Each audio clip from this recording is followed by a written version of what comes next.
সবাই রাজি? সুদের সাথে ইসলামের কোন সম্পর্ক? জোরে বলেন, সম্পর্ক। সুদ আছে যেখানে মুমিন যাবে না। সুদ হচ্ছে পুঁজিবাদী অর্থনীতির হাতিয়ার।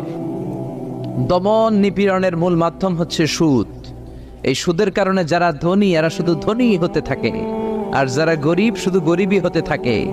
ইসলাম চায় না যে রাস্তার এক পাশে পাঁচতলা আর এক পাশে থাকবে গাছতলা। চিল্লা এখন ঠিক কিনা? ইসলাম চায় কায়লা ইয়াকুনা দুলাতান বাইনাল আগনিয়াই মিনকুম, সম্পদ যাতে ধনীদের হাতে কুক্ষিগত হয়ে না থাকে, সম্পদের তারল্য যাতে সবার হাতে পৌঁছে যায়। এজন্য ইসলাম সুদকে করেছে হারাম আর ব্যবসাকে করেছে হালাল। চিল্লায় পড়েন আল্লাহু আকবার।